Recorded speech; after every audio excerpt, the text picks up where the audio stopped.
Donc effectivement, nous sommes là pour parler agrivoltaïsme qui fait l'actualité de ces derniers mois. Alors, nonobstant le S21, donc qui s'est rajouté depuis ces derniers jours, voire ces dernières semaines, mais effectivement, on l'a évoqué, l'agrivoltaïsme était à la une de l'actualité avec la récente publication du décret en application de la loi sur l'accélération des énergies renouvelables, donc une publication qui est intervenue au mois d'avril, donc c'était effectivement récent.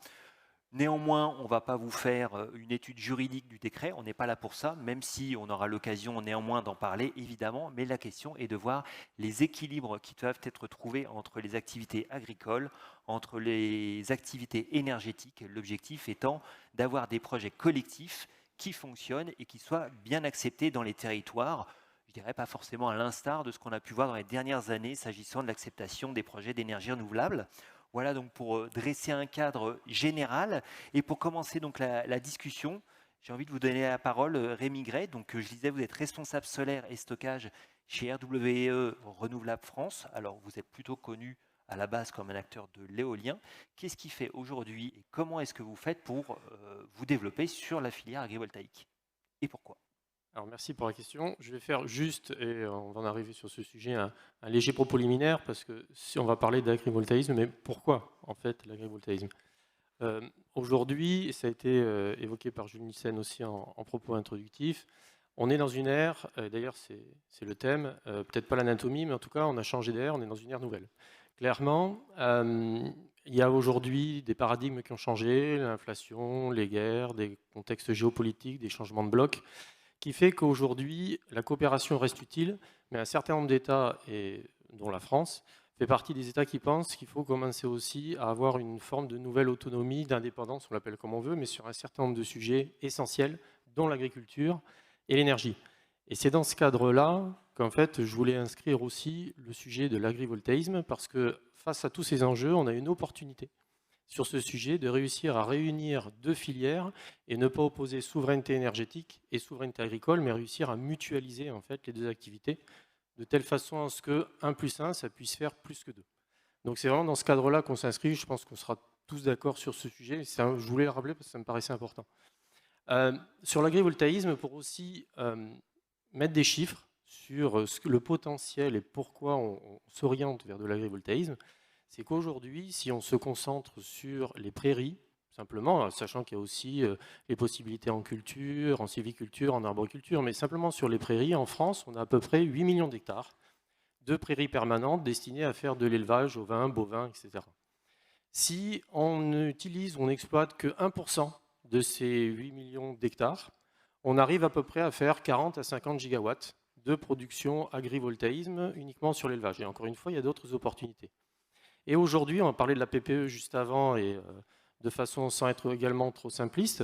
Bruno Le Maire, quand il est venu à Avignon par rapport au pacte sur la réindustrialisation de la France sur les gigafactories, a évoqué le chiffre de 100 gigawatts de production solaire à horizon 2035. Donc en fait, avec moins de 1% on va dire d'agrivoltaïsme uniquement sur les prairies et sur l'élevage, et encore une fois, il y a d'autres opportunités, hein, on remplit plus de 50% des objectifs à 2035 qu'a évoqué Bruno Le Maire. Et nous, c'est dans ce cadre-là qu'on s'inscrit justement dans le développement en fait, de ces activités agrivoltaïsme qui paraissent les plus pragmatiques, de telle façon à aller au plus vite et pouvoir en fait faire quelque chose où on peut être non pas en compétition d'usage, mais en cohérence d'usage entre deux activités qui peuvent être en symbiose. Concrètement, si je résume très rapidement, on Ouais. va dire que l'agrivoltaïsme, c'est une grosse part de la réponse potentielle au conflit foncier pour développer le solaire photovoltaïque. Exactement. Et rien qu'avec, encore une fois, 1% des prairies uniquement pour l'élevage, sachant qu'il y a encore d'autres opportunités sur l'arboriculture, la sylviculture et les grandes cultures. Donc, c'est un champ à ouvrir, sans faire de jeu de mots. On a énormément d'opportunités. Nous empêchons pas d'avancer, de travailler ensemble, parce qu'il y a bien sûr, au-delà de tous les décrets, on évoquera après, il y a beau avoir tout cadrage, si on arrive, les cadrages, c'est un plus, mais ce qui est important, c'est de réussir à vraiment coopérer entre les différentes filières pour apprendre à se connaître et travailler ensemble. Mais il n'y a vraiment aucune raison que ça ne fonctionne pas. Et on ne parle que de 1%. Donc peut-être 2, 3. Alors ça, on voit bien effectivement l'attrait pour l'énergéticien que vous êtes. J'aimerais qu'on voit maintenant avec Bruno Villa l'attrait qu'on peut attendre de l'agrivoltaïsme du côté des agriculteurs cette fois. Oui, bonjour. Bonjour à toutes et à tous. Permettez-moi juste d'excuser Arnaud Rousseau que vous aviez invité initialement, hein, qui avait d'autres obligations. Moi, je suis en charge avec Olivier Dauger qui s'occupe de l'énergie et du climat à la FNSEA, spécifiquement du dossier photovoltaïque. Oui, effectivement, juste pour vous dire, la FNSEA, hein, c'est la tête de pont d'un réseau national de fédérations départementales, régionales. Et donc la FNSEA est l'antenne nationale où on traite effectivement ce dossier photovoltaïque. On a une vision entrepreneuriale de l'agriculture et un syndicalisme de solutions.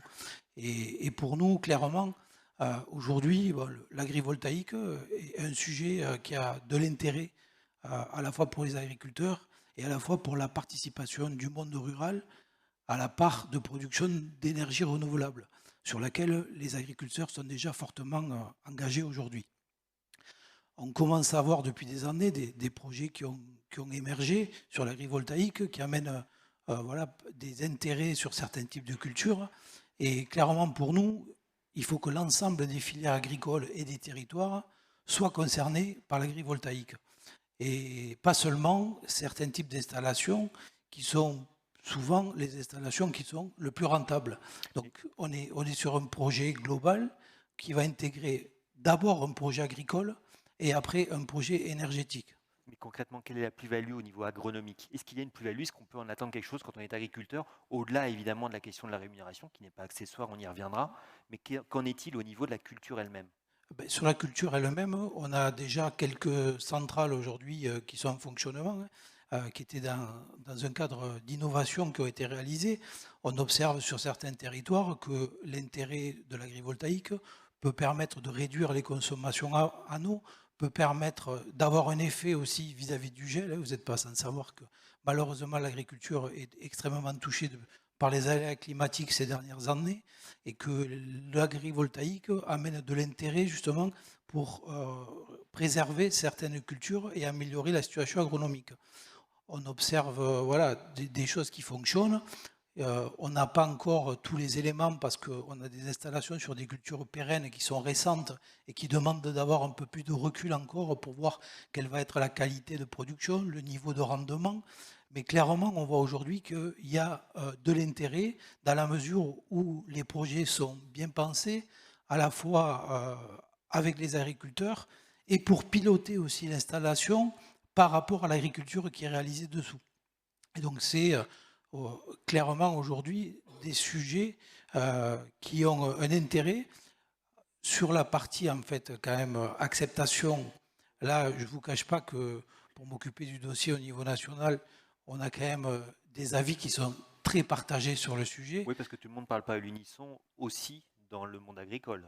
Non, non, pas du tout. Donc, je crois qu'on en parlera après, mais pour nous, on traite le sujet au niveau national, on est plutôt favorable et on avance pour amener des solutions et un accompagnement aux agriculteurs, mais les sujets vont être traités dans chaque territoire, dans chaque département, par les chambres d'agriculture, et c'est à chacun d'adopter sa stratégie par rapport à son territoire. Et là, c'est à chaque territoire de le décider. Et donc cette décision, elle appartiendra à chacun. Clairement, on a des territoires qui ne veulent pas entendre parler d'agrivoltaïque, pas d'ailleurs qu'au niveau des agriculteurs, on a des collectivités aussi qui y sont parfois opposées, et on a des territoires qui sont très ouverts à l'agrivoltaïque. Nous, le sujet, ce n'est pas de mettre tout le monde d'accord, c'est de dire simplement, pour ceux qui veulent y aller, nous, on est là pour donner les moyens, de les accompagner et de définir un cadre qui permettra de développer l'agrivoltaïque, tout en préservant quand même certains sujets sur l'agriculture. Vous n'êtes pas sans savoir quand même qu'on veut évidemment préserver les terres agricoles, parce que c'est des moyens de production. Il faut maintenir notre souveraineté alimentaire qui est en danger depuis quelques années. Et donc clairement, ça doit être un complément de l'agriculture sur le territoire agricole. Alors, à ce stade de la discussion, il me paraît intéressant qu'on donne un peu de concret, effectivement, avec vous, Clémence. Enfin, non pas que vos propos ne soient pas concrets, hein, bien au-delà, mais qu'on réalise véritablement ce que c'est qu'une installation agrivoltaïque sur le territoire avec vous. Donc, je disais Clémence Cantoni, vous êtes chef de projet agrivoltaïque chez GLHD, vous êtes développeur de projet avec une spécificité, c'est que pour vous, un projet agrivoltaïque doit être un projet de territoire concerté avec plusieurs acteurs. Concrètement, à quoi ça ressemble ? Alors tout à fait. Donc GLHD, notre marque de fabrique, c'est des projets collectifs. Donc on accompagne aujourd'hui 200 exploitants sur une trentaine de projets. Donc on part toujours d'un groupe d'agriculteurs, donc 5, 6, 10 jusqu'à 35, et qui sont unis par une même problématique agricole, généralement. Ça peut être un problème de qualité de terre, ça peut être un problème de qualité de l'eau. Voilà, il y a toujours une problématique agricole qui naît au cœur de la démarche. Et donc les projets collectifs, le principe est assez simple. Chacun des agriculteurs va mettre une petite partie de sa surface, de sa SAU dans le projet. Comme ça ne déséquilibre pas l'exploitation initiale. Et le fait que chacun puisse amener une petite partie, eh ben on va se retrouver avec un projet agrivoltaïque qui a une taille suffisante pour avoir tout un tas d'externalités positives sur le projet. Alors, vu de la petite lorgnette solaire, un projet de grande taille, ça permet d'atteindre une économie de projet qui est à une échelle pérenne. Ça permet également de mutualiser le développement, ça veut dire mutualiser toutes les études, toutes les sollicitations des collectivités, etc. On le fait pour un seul projet. Ça permet aussi, on a parlé de raccordement tout à l'heure, ça permet aussi de mutualiser le raccordement.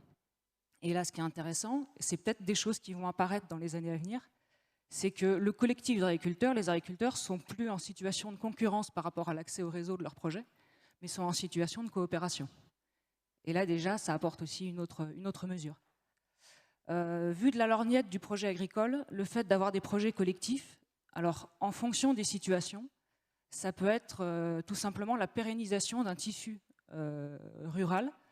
Il y a des zones où les exploitations sont soumises à des aléas très forts, aléas climatiques, aléas de marché, où aujourd'hui des exploitants agricoles se posent la question de la pérennité même de leur exploitation. Voilà. Pour certains, ça va être des sujets de diversification, de pouvoir avoir de nouveau la capacité d'investir et d'investir dans des projets agricoles. Voilà. Pour d'autres, parce que les trajectoires de vie sont différentes, pour d'autres, ils se posent la question de la transmission de leur exploitation. Aujourd'hui, j'ai une exploitation agricole, j'ai peut-être des enfants qui veulent reprendre. Comment ce projet va permettre de faciliter cette transmission? Et aussi, ce qui est très intéressant, pour ne pas faire de misérabilisme sur l'agriculture, il y a aussi énormément d'innovations et de transformations qui sont en train de se faire sur les territoires. Et en fait, ces projets collectifs viennent accélérer ces mouvements-là de transition agroécologique. On peut parler également, prendre l'exemple d'un projet qu'on a sur une zone de protection de captage, où le projet vient faciliter la transition des exploitations pour limiter l'impact des produits phytosanitaires sur le captage. Voilà, donc ça, c'est des exemples. Alors, et la troisième chose, quand on prend la lorgnette du coup du territoire, le fait d'avoir un projet collectif, on se retrouve avec un partage de la valeur sur un groupe d'exploitants et non plus une seule personne. Ça, en termes d'acceptabilité, c'est quelque chose de beaucoup plus riche. Alors Xavier Daval, tout à l'heure, avait parlé de temps de développement assez long. Quand on a des agriculteurs qui sont au cœur d'un projet et qu'on leur explique qu'il va falloir attendre 5 ans, 7 ans pour pouvoir avoir concrètement, pouvoir mettre le tracteur entre les panneaux, le fait d'avoir une dynamique collective, eh ben, ça permet de ne pas s'essouffler et de réussir ce temps long du développement. Se serrer les coudes. C'est ça. Alors avant la conférence, j'ai regardé un petit peu votre site internet, donc GLHD, Green Lighthouse Développement, vous existez depuis plusieurs années. Ça veut dire donc que vous avez commencé à monter les projets agrivoltaïques avant le fameux décret dont on parlait. Ce décret, vous l'attendiez néanmoins? Gros soupir. Hein.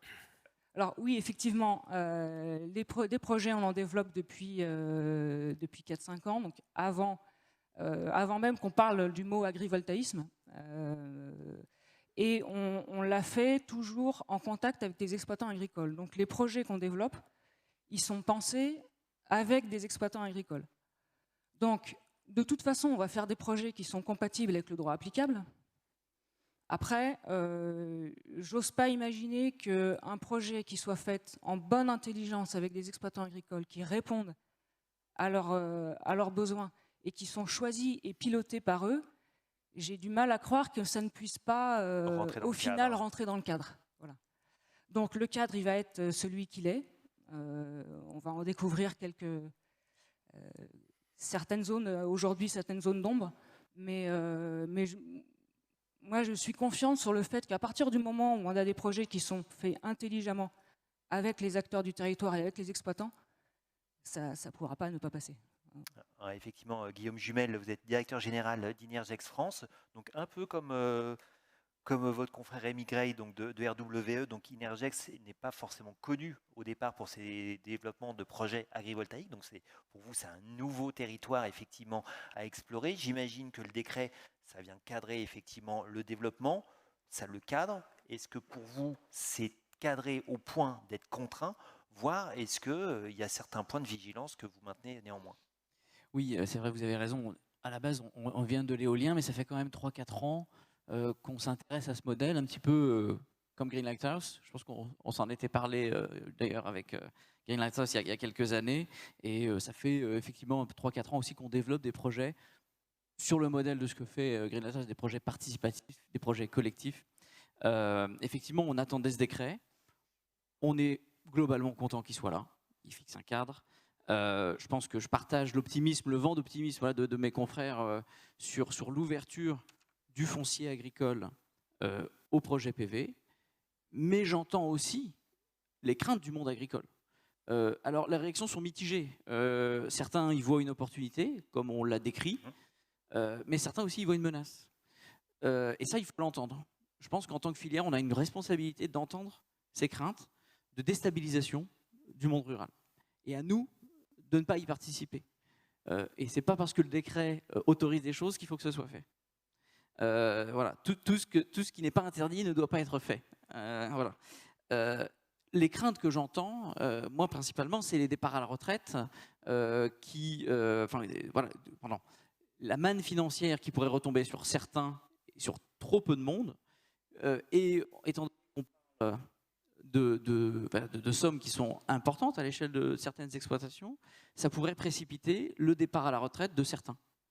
J'entends aussi la peur de la spéculation sur les terrains qui sont concernés par les projets agrivoltaïques, parce qu'effectivement, des loyers sur 30 ans, ça fait monter mécaniquement le prix des terres.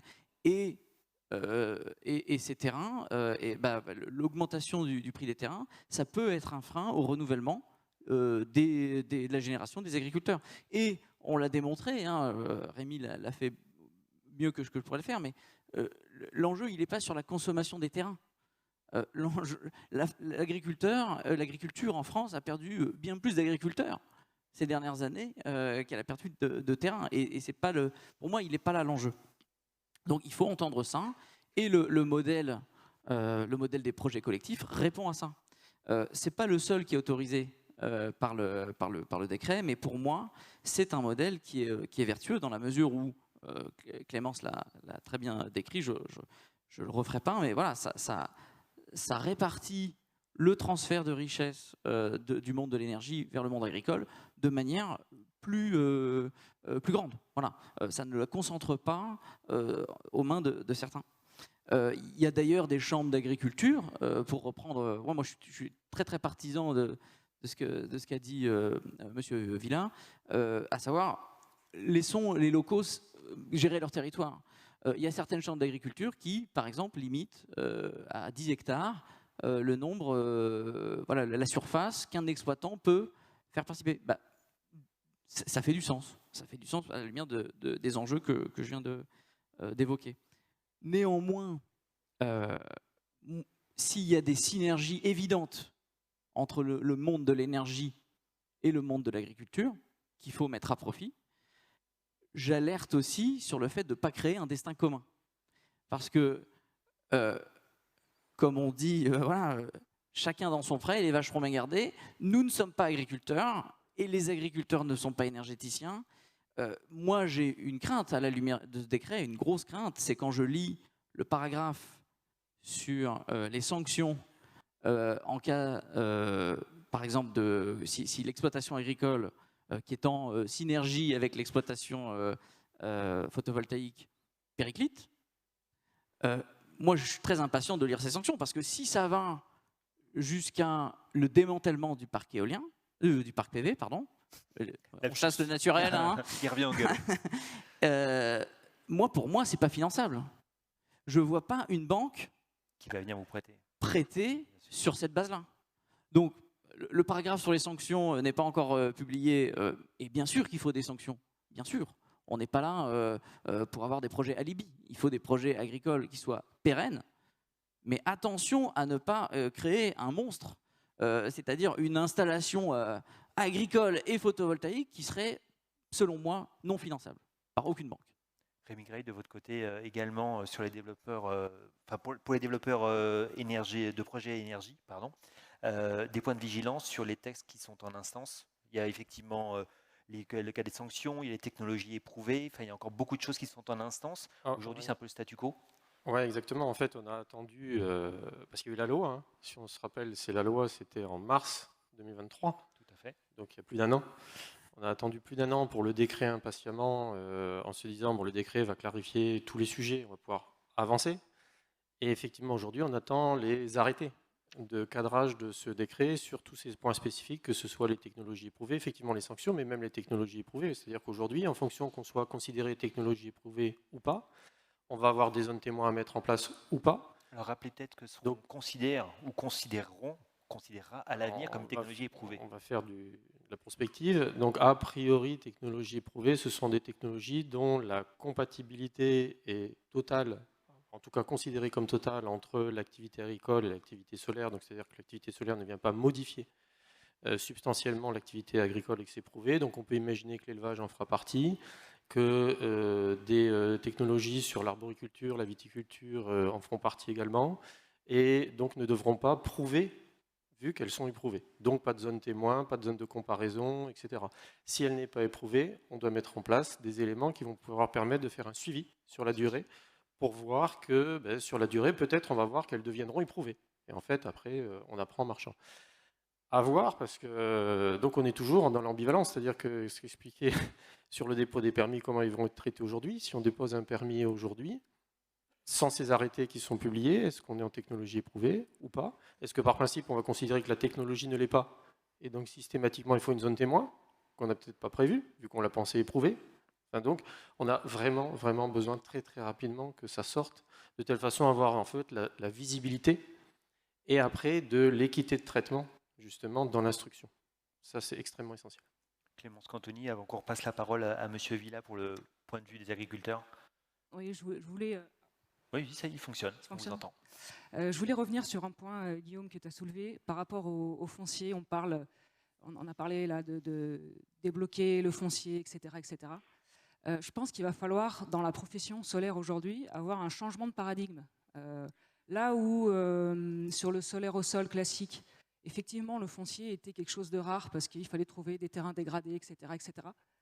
Là, aujourd'hui, le sujet, c'est pas ça. C'est-à-dire qu'il va falloir arrêter de prospecter du foncier comme on le faisait avant.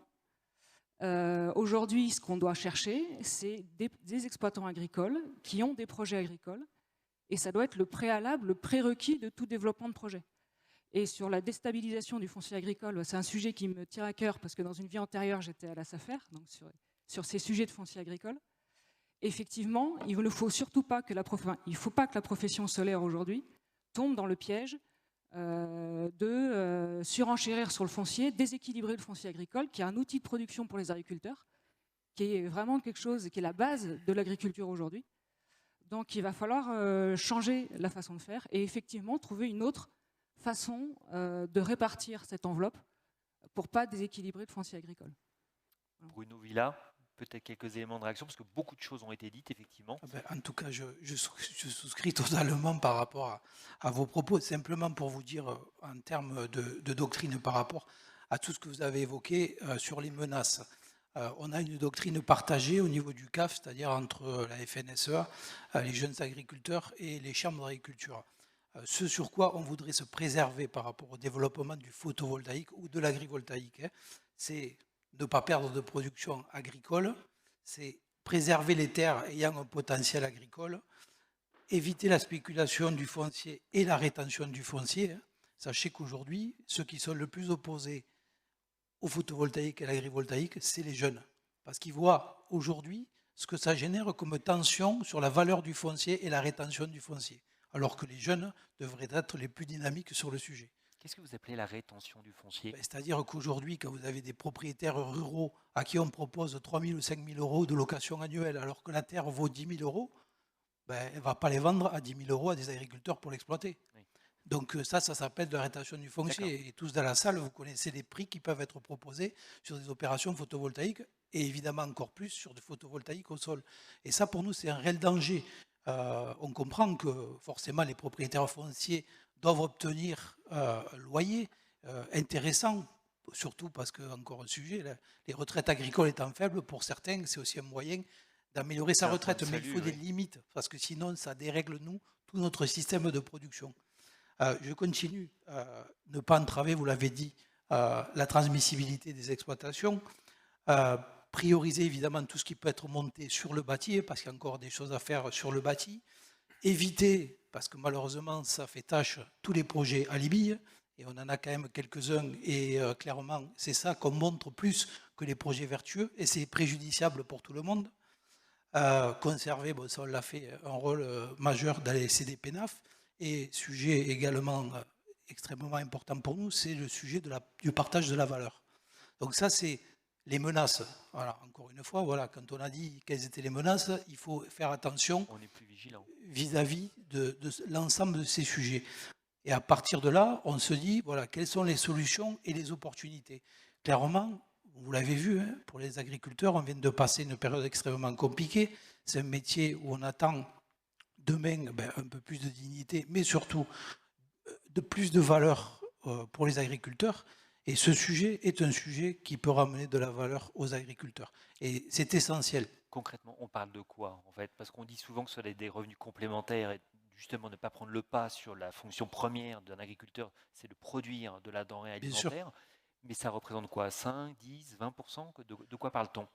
Là, en fait, ça se négocie de gré à gré? Tout va dépendre du modèle d'agriculteur et du type de projet qui va être fait. J'aime bien le principe, parce que c'est ce qu'on essaye, nous, d'initier de la réflexion collective de projets portés par un ensemble d'agriculteurs qui permet d'avoir une retombée, on va dire, collective sur un ensemble d'exploitations et pas forcément un seul exploitant qui bénéficie au milieu des autres d'un projet qui est fortement rémunérateur.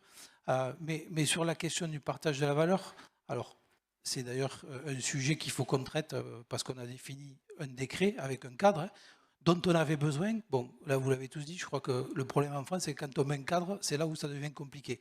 Mais malgré tout, ça devient contraignant. Il fallait le faire parce qu'on avait trop d'incertitudes et sur le terrain, des gestions de projets qui étaient totalement différentes. Là, on a un cadre, on verra s'il faudra le faire évoluer. Dans ce cadre, il faut qu'on discute du sujet du partage de la valeur, qui est un sujet qui n'a pas encore été traité et qui est compliqué quand il s'agit d'agrivoltaïque, parce que en fonction de l'endroit où on va faire le projet, le même projet ne rapportera pas pareil à Perpignan où j'habite qu'à Brest.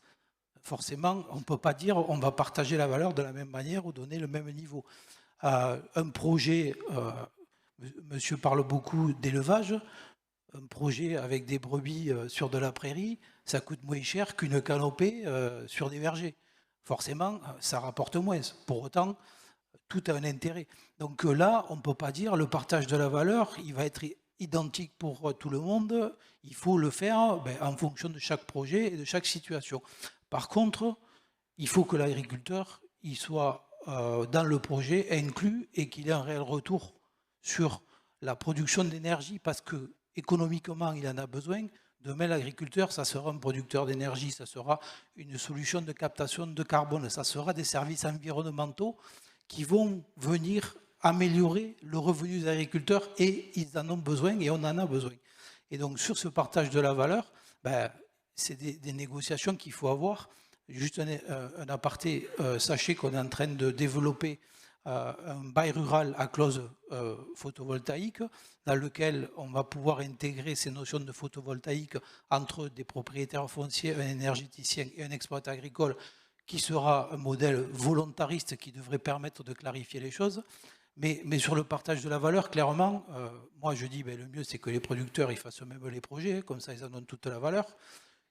Du moins qu'ils en soient à l'initiative, comme ça, avec vous tous énergéticiens, ils pourront dire, écoutez, l'idéal pour moi, c'est qu'ils aient une participation dans le projet et de ce fait, une retombée économique sur la rentabilité du projet que lui va exploiter, qui est essentiel, puisqu'il faut évidemment avoir un producteur actif qui maintienne l'activité agricole sous la centrale. Clémence Cantoni, avant qu'on prenne les questions de la salle avec Gilles.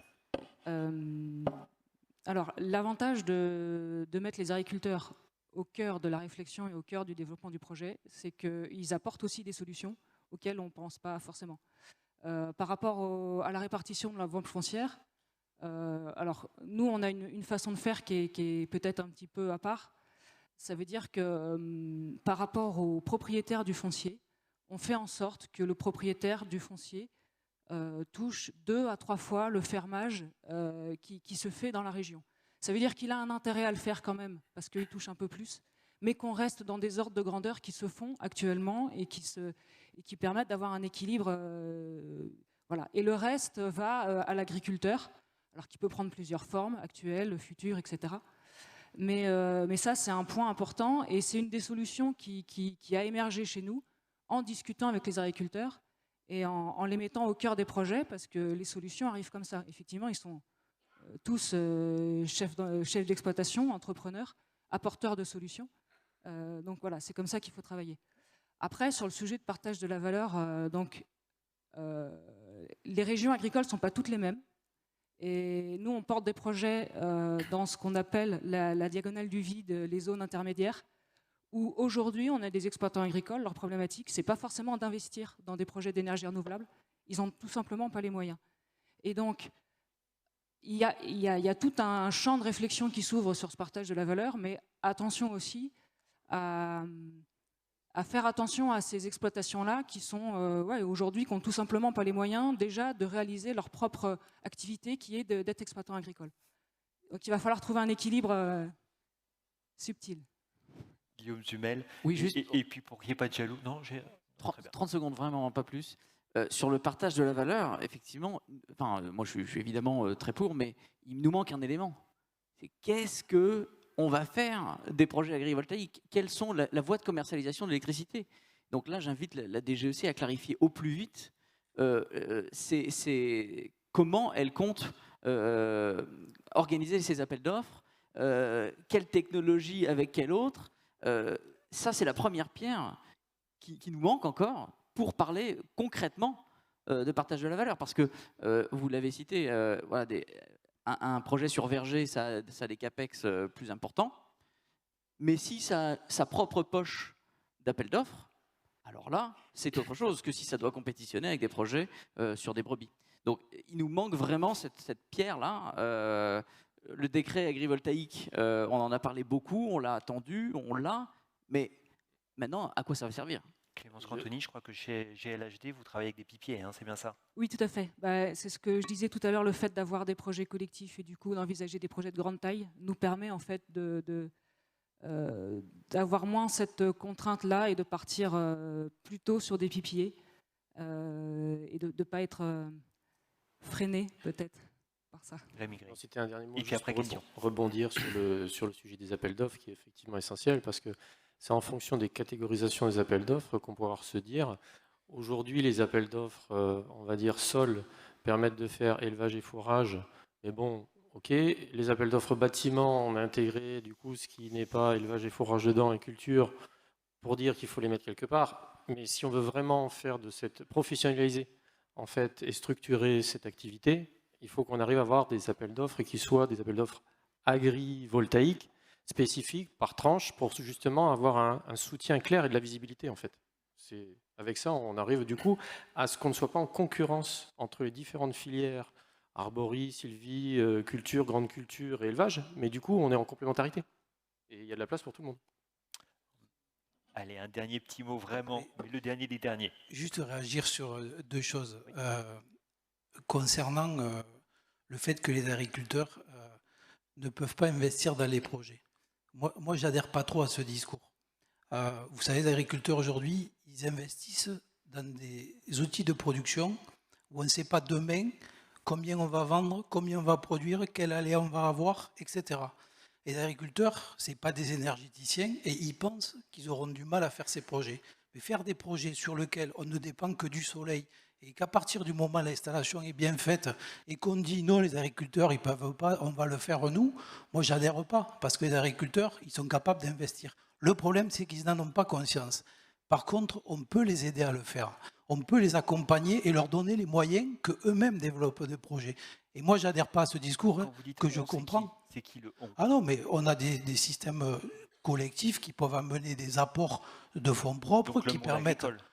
dans le monde agricole ou du financement participatif, d'accompagner aussi des projets qui soient portés par des agriculteurs. Alors évidemment, hein, tout le monde ne les fera pas, il y a de la place pour tout le monde. Mais moi, sur ce discours-là, clairement, je dis, là, les agriculteurs, ils ont la capacité de faire des choses, il faut juste qu'ils le sachent. Et sur les installations agrivoltaïques, il faut aussi réfléchir à la réalisation des installations, de se dire que pourra-t-on faire de cette installation si ce qu'on projette de faire aujourd'hui ne fonctionne pas. C'est-à-dire ne pas faire des installations qui sont vraiment ultra spécifiques à la culture qu'on a dédiée, parce que sur des choses nouvelles, on peut avoir des problèmes agronomiques qu'on a mal anticipés, et il faut quand même qu'on puisse continuer à utiliser ces terres pour en faire autre chose. Gilles, Alors, des questions. Beaucoup, beaucoup de questions sur justement le partage de la valeur. Je crois que vous l'avez longuement évoqué, mais on voit bien que c'est une question qui tient à cœur tous les participants à ce colloque. Une question pour vous, Monsieur Villa, mais vous venez d'en parler un peu. Les agriculteurs sont sollicités sur agrivoltaïsme et biogaz, alors que l'énergie, ce n'est pas leur métier. Et quel accompagnement, demande cette personne, quel accompagnement de la part des fédérations? Est-ce que vous êtes outillés pour les aider? Alors justement, c'est ce qu'on est en train de mettre en place et tout l'enjeu qui est le nôtre. Bon, nous, on est un syndicat, une fédération. La mise en œuvre de ce travail, il va être opéré par les chambres d'agriculture, puisque c'est quand même eux qui sont sur le territoire, c'est le consulaire qui a des moyens au niveau personnel pour justement travailler sur l'accompagnement des agriculteurs et les solutions qu'on peut leur amener en termes de développement, en termes de financement, et de relations qu'on peut mettre entre les énergéticiens et les agriculteurs en fonction des volontés et des sollicitations des uns et des autres. Donc ce travail, c'est celui des chambres d'agriculture en fonction de leur volonté sur chaque territoire qui doivent le faire. Bon, en lien avec les chambres d'agriculture, parce que 97% des chambres d'agriculture françaises sont quand même issues de nos listes syndicales. Donc clairement, bon, voilà, on est quand même là-dedans. Il va y avoir du changement, hein, d'ailleurs, pas trop j'espère, mais en tout cas on a les élections en chambre au mois de janvier prochain, donc ça pourrait changer peut-être dans certains territoires et la stratégie également. Mais voilà, l'accompagnement, il doit être porté et accompagné au travers des chambres d'agriculture, et certains sont en train d'y travailler sérieusement. Question suivante, est-ce qu'il y aurait un intérêt de mettre en place un label qualité avec un cahier des charges spécifique au projet agrivoltaïque? Point d'interrogation. Je ne sais pas qui souhaite répondre là-dessus. Un petit label en plus d'un décret, d'arrêté, etc. Bon, déjà, voilà, il va y avoir un décret. Je pense que ça peut être une base qu'il va falloir respecter, parce que ça va être le décret, la réglementation. Plutôt qu'un label, reconnaître plutôt, pour chaque projet, reconnaître les points positifs, les externalités positives dont on a parlé, de pouvoir les mettre en valeur et qu'elles soient reconnues. Parce que de vouloir de nouveau faire un label, donc trouver des critères, trouver des choses qui ne vont pas être adaptées au territoire, qui vont être... ça peut vite tourner à l'usine à gaz. Gardons un peu de bon sens et justement, à partir du moment où les projets respectent la réglementation en vigueur, cherchons à mettre en avant tous les avantages des projets qui sont un peu plus intégrés au territoire, qui apportent un peu plus de solutions que d'autres, peut-être un peu plus basiques, qui respectent la loi, mais voilà, sans plus. Mettons cela en valeur plutôt.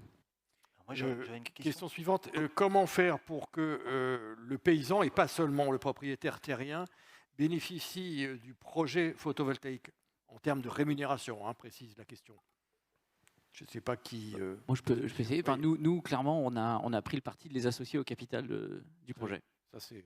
Voilà, on développe un projet là que je citais depuis 3-4 ans sur un mode collectif. Voilà, les agriculteurs ont 10%. 10% du projet. Réponse claire. Moi, j'ai envie de poser une question, si vous me permettez, Gilles. Bien sûr. On parle effectivement de projets collectifs, donc on parle des agriculteurs, on parle des énergéticiens, on ne parle pas des habitants des territoires. Or, il se trouve que nombre de projets d'énergie renouvelable font l'objet d'opposition parce qu'ils impactent le paysage, parce que ça ne sent pas bon parfois s'agissant de méthanisation.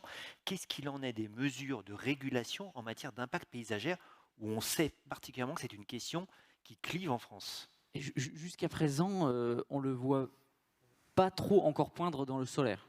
Quand les projets sont bien intégrés de manière paysagère, avec des haies, c'est pas quelque chose qu'on voit, contrairement à l'éolien. Donc en gros, on met des haies devant les panneaux pour pas que ça se voit. Ou en tout cas, on choisit les terrains aussi en fonction voilà, de leur orientation et que ce soit le moins visible possible. Il n'y a pas un déploiement tel de panneaux solaires en France que ça pose encore problème. Quand on aura 50 gigawatts, on s'en reparlera. C'est qu'il faut le travailler. Il faut le travailler dès Il maintenant. faudra le travailler. Pour l'instant, ce n'est pas un énorme enjeu dans le solaire. Je ne sais pas si mes confrères, pour l'instant. Manifestement, tout le monde est d'accord pour dire Ouais, que on ça est va le d'accord devenir. qu'il faut le travailler, qu'il faut concerter, etc. Parce qu'effectivement, en plus, il y a différents designs qui vont se mettre en place en fonction qu'on soit plus ou moins en hauteur, etc. Donc, un impact paysager, il peut y en avoir un. Donc, il faut soit travailler en concertation, c'est une évidence.